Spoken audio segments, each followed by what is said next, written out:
locals whispered that it was cursed and that strange things happened inside its walls.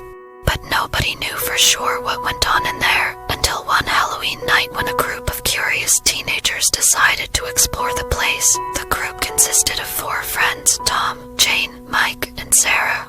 They had all grown up in the town and had heard the stories about the house on the hill their whole lives, but they had never been brave enough to investigate it for themselves.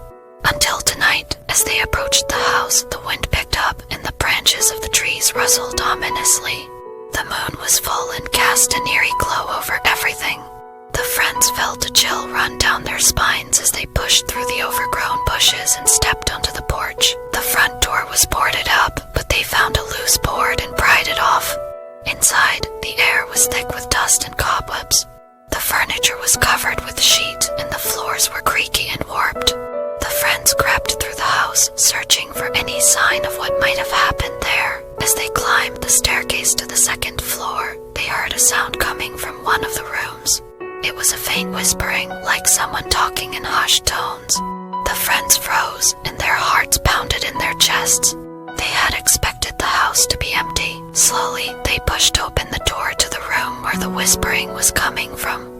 The room was filled with old toys and dusty knickknacks. But in the corner, they saw a small puppet theater. And on the stage, there were 2 puppets, a boy and a girl, with their strings pulled taut. Suddenly, the whispering grew louder, and the puppets began to move. Their wooden limbs jerked and twisted, and their painted faces contorted into expressions of terror. The friends watched in horror as the puppets began to act out a scene of unspeakable violence. The boy puppet attacked the girl puppet with a knife, and blood gushed from her wounds. The friends tried to run, but the doors and windows had all been sealed shut. They were trapped in the room with the murderous puppets.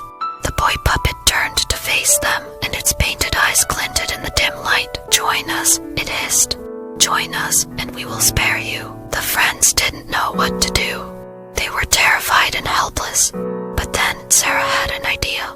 She remembered a book she had read about puppets being controlled by strings. If they could find the strings that controlled the puppets, maybe they could break free. They searched frantically for the strings, tearing apart the room in their search.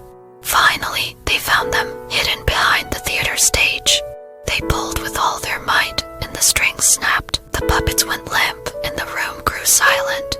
The friends were safe. But as they made their way back down the stairs and out of the house, they knew that they had been changed by the experience. They had faced true terror and had come